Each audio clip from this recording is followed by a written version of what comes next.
They dragged me as if I wasn't a human being like them. My face was smashed against the cold asphalt, my arms twisted behind my back, and their knees pressed into my body. I could barely breathe, let alone speak. I kept trying to tell them, "I'm General David Collins, United States Army. Please just listen to me." But it didn't matter. To them, I was just a black man on the side of the road, a threat, not a person. I've faced enemies on battlefields, survived situations where death was inches away. But nothing prepared me for the pain of being treated like I didn't belong in the country I've spent my life serving. I'm General David Collins. I've dedicated more than 22 years of my life to this country. I've served in war zones, led soldiers in combat, and carried the weight of decisions that meant life or death for my men. But that night, none of that mattered. Not the uniform I was wearing, not the rank I'd earned, not the sacrifices I'd made. All those officers saw was my skin color. I grew up in a small town in Alabama where racism was as common as the red dirt roads. My parents always taught me to work hard, stay respectful, and never give anyone a reason to doubt me. My father used to say, "David, no matter what you do, some people will only see the color of your skin. But don't let that stop you from being the best." I carried those words with me every day, through every challenge. But on that road, his words felt more real than ever. It was late, and I was on my way home after a long day at the base. The highway was almost empty, and I was just thinking about seeing my wife and kids. Then I saw the flashing lights in my rearview mirror. I pulled over immediately. I wasn't speeding. My registration and insurance were up to date. I thought, this is routine. They'll see I'm an officer, and I'll be on my way. But the moment they approached my car, I knew this wasn't going to be routine. "Step out of the vehicle. Hands where we can see them," one of them shouted. I got out slowly, my hands raised. I said, "I'm General David Collins. I'm driving home from the base. Here's my ID." But they didn't care. Before I could hand them anything, they grabbed me, shoved me to the ground, and cuffed my hands behind my back. The pavement was rough against my face, and their knees dug into my back. "What's going on?" I asked. "Why are you doing this?" They didn't answer. They just kept shouting, "Stop resisting," even though I wasn't moving. I wasn't a person to them. As cars passed by, I felt the humiliation sinking deeper. People slowed down to look, some even recording on their phones. I thought about everything I've been through in my life, the struggles, the battles, the victories. But at that moment, I felt powerless. All I wanted was for them to see me not as a threat, but as a person. Eventually, one of them searched my wallet and found my military ID. That's when everything changed. "Sir, I'm sorry. We didn't know," one of them said, avoiding my eyes as they uncuffed me. I stood up, dusted off my uniform, and looked at them. I didn't yell or curse. I just asked, "Would you have treated me the same if I wasn't black?" Their silence told me everything I needed to know. What happened to me isn't unique. This is the reality for so many black Americans. It doesn't matter if you're a general, a teacher, or a teenager walking home. Too often, people see our skin color as a reason to fear us. That night, as I drove home, I thought about all the names, George Floyd, Breonna Taylor, so many others. I thought about how easily that night could have ended differently. This isn't just about me. It's about every black person who has been dragged, humiliated, or worse, just for existing. I drove home in silence that night. My hands gripped the wheel tightly, my mind racing with anger and disbelief. I kept replaying the scene in my head, the shouts, the knees on my back, the way they looked at me like I was less than human. This wasn't the first time I had experienced racism, but it was the first time it had struck me so blatantly while I was wearing my uniform. I've been called names, followed around in stores, even stopped by police before. But this was different. This was personal. As I drove, I thought about my father. He used to tell me stories about his own encounters with injustice. He lived through the civil rights movement, saw men and women beaten and jailed just for demanding basic rights. I remember asking him once, "Why do they hate us so much?" He looked at me and said, "Son, it's not about you. It's about their fear. They fear what they don't understand." But that night, I didn't feel like trying to understand. I just felt angry. When I got home, my wife was waiting for me. She could tell something was wrong the moment I walked through the door. "David, what happened?" she asked. I sat down at the kitchen table and told her everything. As I spoke, her eyes filled with tears. "They treated you like that? Even in your uniform?" she said, her voice shaking. I nodded. It didn't matter to them.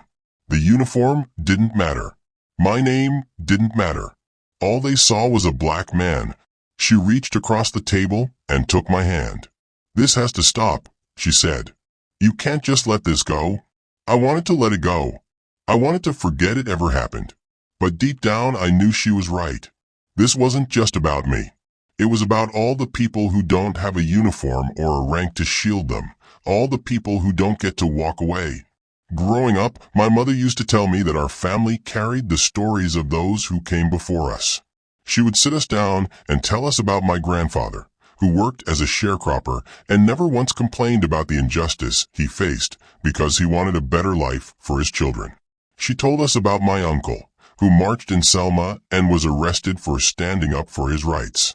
She told us about the countless men and women who fought battles we would never know about, just so we could have a chance at something better.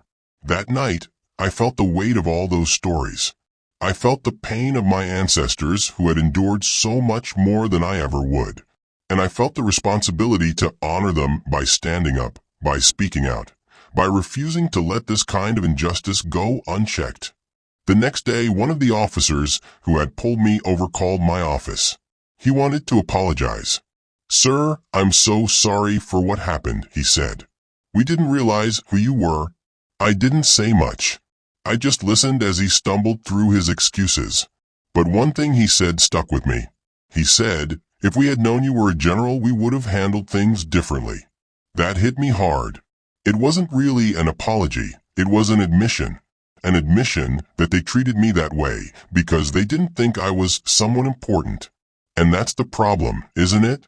You shouldn't have to be a general or wear a uniform to be treated with respect. You shouldn't have to prove your worth just to be seen as human. I told him, "What about the people you stop who aren't generals? What about the ones who don't have a title to protect them? Do they deserve to be treated like criminals?" He didn't have an answer. That conversation stayed with me. It reminded me that this isn't just about individual actions. It's about a system that allows this kind of behavior to go unchecked. It's about a mindset that sees black people as threats first and humans second. I thought about all the young black men and women out there who might not survive an encounter like the one I had. I thought about the families who have lost loved ones to police brutality, about the communities that live in fear of those who are supposed to protect them. And I realized that staying silent wasn't an option. If I let this go, if I didn't speak out, I would be failing not just myself, but everyone who has ever been in my shoes. So I made a decision. I would tell my story. I would use my voice to shine a light on the injustice that so many people face every day. Because if we don't speak up, nothing will ever change. The days after the incident were heavy. I couldn't stop thinking about what had happened, how quickly things escalated, and how powerless I felt in that moment. It's a strange feeling, serving your country, dedicating your life to its ideals, and still being treated like you don't belong. I began to notice the ripple effect of that night. My wife was more anxious, always calling to check on me when I was out late. My kids overheard our conversations and started asking questions I wasn't ready to answer. "Daddy, why did the police hurt you?" my youngest asked. I paused, searching for the right words. "Because they made a mistake," I said.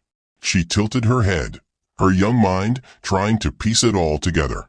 "But aren't mistakes supposed to happen on accident?" she asked. Her question hit me hard. How do you explain to a child that some mistakes are made on purpose, that they come from a place of fear or prejudice? How do you tell them that the world doesn't always see them for who they are, but for what they look like? When I returned to the base, word of the incident had spread. My fellow officers, black, white, and everything in between, were all shaken. Some were angry. Others were quiet, unsure of what to say. One of my colleagues, Captain Harris, pulled me aside. He was a white officer, younger than me, someone I had mentored. "General, I'm so sorry that happened to you." "It's not right," he said. I nodded. "It's not right, but it's not new," I replied. He looked at me, confusion in his eyes. "What do you mean?" "Harris, I've faced this kind of thing my whole life. Most black people have. It just doesn't always make the news," I explained. He shook his head. "I don't get it. You've done so much for this country. You're one of the most respected people I know. How could they not see that?" "Because they didn't want to," I said. "And that's the problem." It was a tough conversation, but it was necessary. Harris walked away with a lot to think about, and I hoped it would make him more aware, more willing to stand up when he saw injustice. A few days later, the story broke in the local news. Someone had recorded part of the incident on their phone and shared it online. The video showed me being dragged, cuffed, and pressed to the ground while I repeatedly said, "I am not resisting. I am General David Collins." The footage spread quickly, sparking outrage and debates. Some people were furious, demanding accountability from the officers involved. Others questioned my actions, asking why I hadn't done more to de-escalate the situation, as if it were my job to calm down the people who were hurting me. The media frenzy was exhausting. Reporters called my office, my home, even my wife's phone. Everyone wanted a statement, but I wasn't ready to talk publicly. I needed time to process what had happened and decide how to move forward. One night I sat alone in my study, replaying the video on my laptop. I watched as the officers shouted at me, grabbed me, and forced me to the ground. I watched as I pleaded with them to listen. And then I saw something I hadn't noticed before. In the background, there was a young black man standing on the sidewalk, watching the whole thing. His face was a mix of fear and anger. That image stuck with me. I didn't know who he was, but I knew what he was feeling. He was seeing himself in me, wondering if the same thing could happen to him. And in that moment, I realized I had a responsibility. This wasn't just about me. It was about that young man and everyone like him. It was about making sure they didn't have to live in fear every time they walked out the door. The next day, I called a press conference. I knew it was time to speak out, not just for myself, but for everyone who has been silenced by fear or shame. When I stood in front of those cameras, I didn't hold back. I told the world what happened to me, how it made me feel, and why it mattered. "What happened to me is not unique," I said. "It's part of a larger problem, one that we cannot ignore. We must confront the systemic racism that allows this kind of behavior to continue. We must demand accountability and change." I saw tears in the eyes of some reporters, anger in others. I saw people nodding, agreeing with every word. And for the first time since that night, I felt a sense of hope. I knew it wouldn't be easy. Change never is. But I also knew that silence wasn't an option. If we want a better future, we have to fight for it, together. The press conference was only the beginning. My story spread quickly, not just in our city but across the country. News outlets picked it up, social media exploded with hashtags, and people started sharing their own stories of humiliation, fear, and injustice. Messages poured in, some supportive, others hateful. Strangers reached out to thank me for speaking up, for putting a voice to their experiences. But there were also critics, people who accused me of playing the victim, who said I was making it about race when it wasn't. I didn't let those voices bother me. I knew what had happened, and I knew what it meant. This wasn't just about me. It was about a pattern, a system, a reality that so many people face every single day. A week after the press conference, I was called into a meeting with the police department. The chief wanted to apologize in person and discuss what could be done moving forward. When I walked into the room, the 3 officers who had stopped me that night were sitting there. their faces a mix of shame and discomfort. The chief stood up and said, "General Collins, on behalf of this department, I want to say we're sorry. What happened to you should never have happened." I nodded, but I wasn't there for apologies. "Thank you, Chief," I said, "but I'm more interested in what you're going to do to make sure this doesn't happen again." The chief explained that they were reviewing their policies, planning additional training, and considering ways to address bias within the department. It sounded good on paper, but I wasn't convinced. "Training is a start," I said, "but it's not enough. You have to change the culture. You have to hold people accountable when they abuse their power. Otherwise, nothing will change." The officers remained silent the entire time. When the meeting ended, one of them approached me. "I'm sorry for what I did," he said, his voice barely above a whisper. I looked him in the eye and said, "I appreciate your apology, but understand this. It's not about me forgiving you. It's about you doing better. It's about you seeing the humanity in every person you encounter." He nodded, but I could see the weight of my words sinking in. For the first time, I felt like he truly understood. 2 days after the meeting, I received a letter in the mail. It was handwritten, the kind of letter you don't see much anymore. "Dear General Collins," it began, "I saw your story on the news, and I just wanted to say thank you. My name is Marcus, and I'm 17 years old. I've been stopped by the police 3 times this year, and each time, I was scared I wouldn't make it home. When I saw you stand up and speak out, it gave me hope. It made me feel like maybe things can change. Thank you for being brave enough to tell your story." I sat there holding that letter, thinking about Marcus and all the other young black men and women who live with that same fear. His words reminded me why I couldn't stop, why I had to keep pushing for change. This wasn't just about justice for me. It was about building a world where kids like Marcus don't have to live in fear.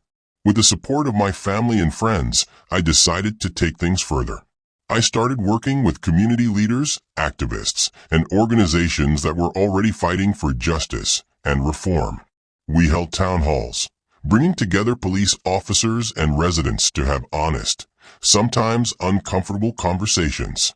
We pushed for changes in policy, like banning chokeholds and requiring body cameras. But more than anything, we focused on education.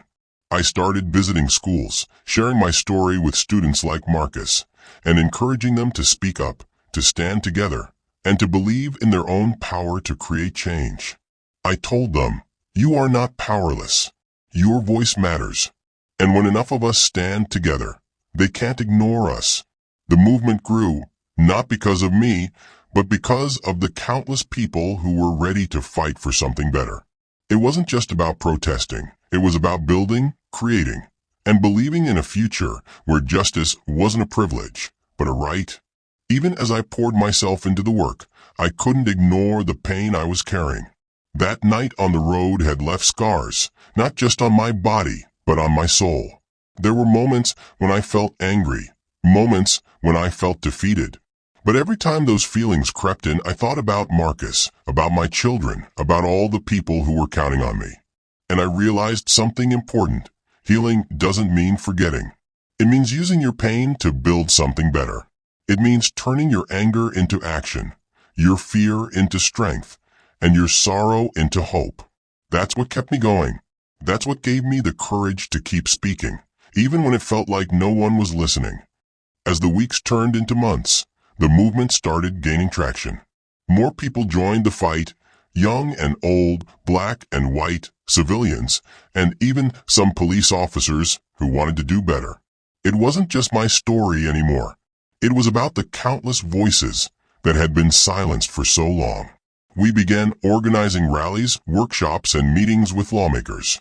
I used every platform I could to call for change, demanding not only better training, but accountability. Without consequences, bad behavior would always thrive. This isn't about hating the police, I'd say during speeches. It's about demanding they live up to their oath to serve and protect everyone, not just those who look like them. I saw faces in the crowds, faces full of pain, anger, and most importantly, hope. They weren't just there for me. They were there for their brothers, sisters, children, and friends who had been wronged but never got justice. One mother approached me after a rally, her eyes filled with tears. She held up a picture of her son, a young man with a wide smile. "He was only 19 when they killed him," she said, her voice trembling. "Thank you for fighting. Thank you for making them listen." Her words stayed with me.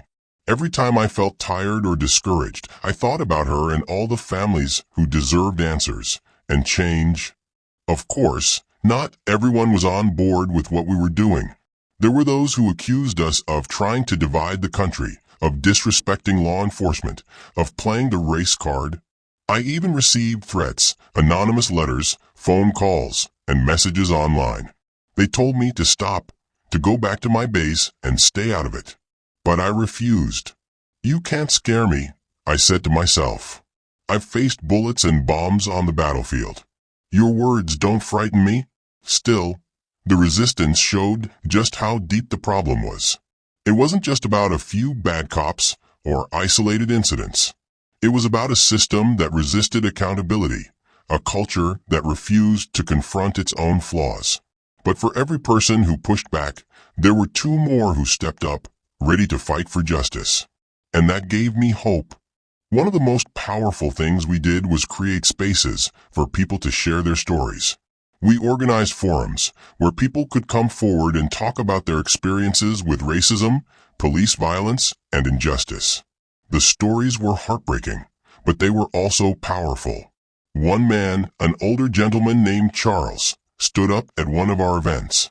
He spoke about how he was stopped in the 1960s while walking home from work and beaten for no reason. "I thought it would be different by now," he said, his voice cracking.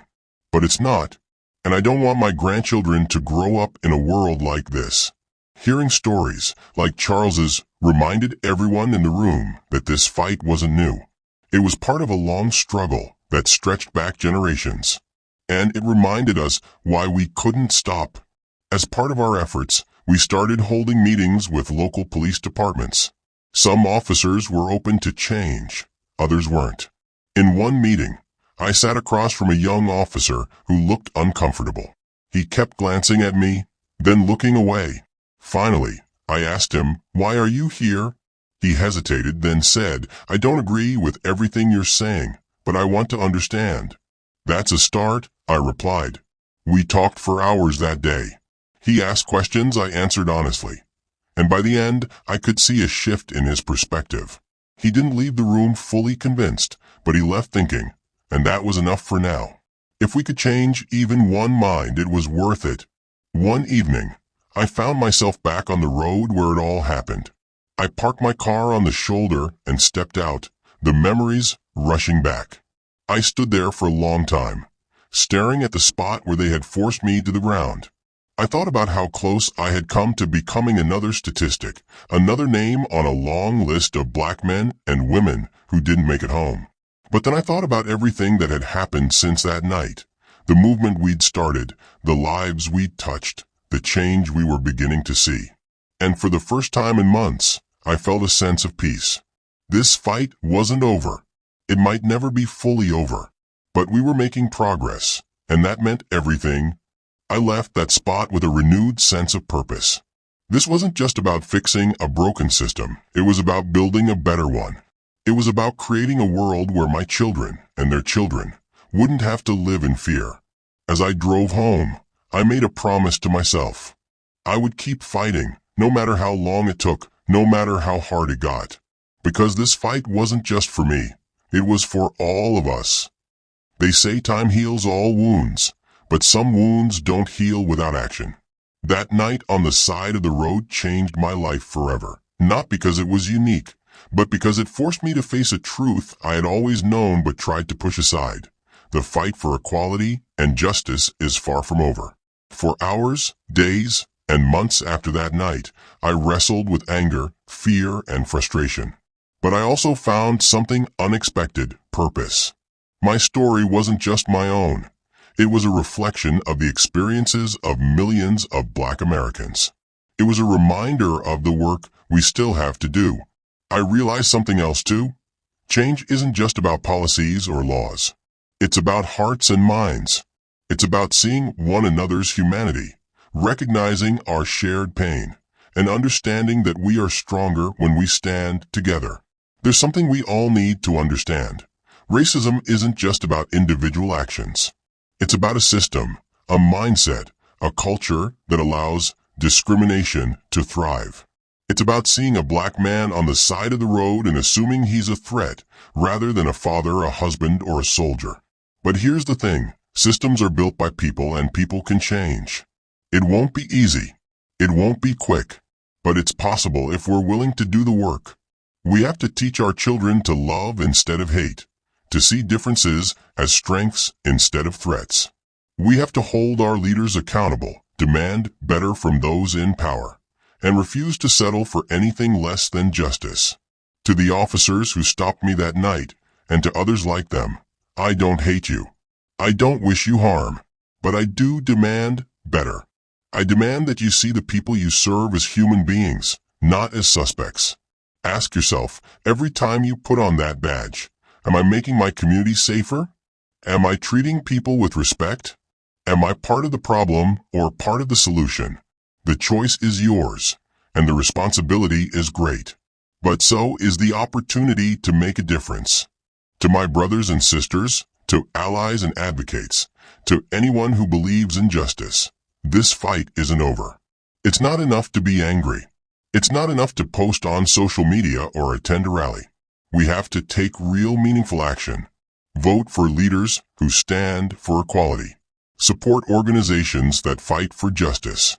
Have the hard conversations with your friends, your family, your coworkers. Stand up when you see something wrong, even if it's uncomfortable. And most importantly, don't give up. Change takes time, but it's worth it. The future we're fighting for is worth it.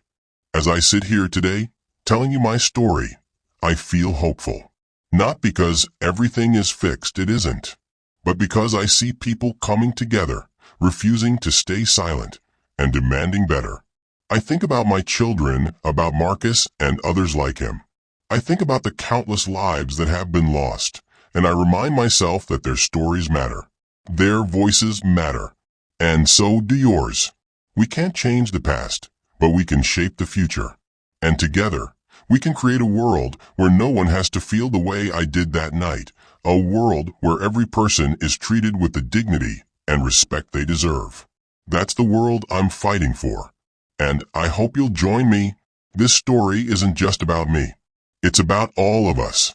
It's about recognizing the power of our voices, the strength of our communities, and the importance of standing up for what's right. It's about knowing that while the road ahead is long, we're not walking it alone. We're walking it together, step by step, toward a brighter, more just future. So, as I end the story, I leave you with this. Be the change. Speak up. Stand together. And never, ever lose hope.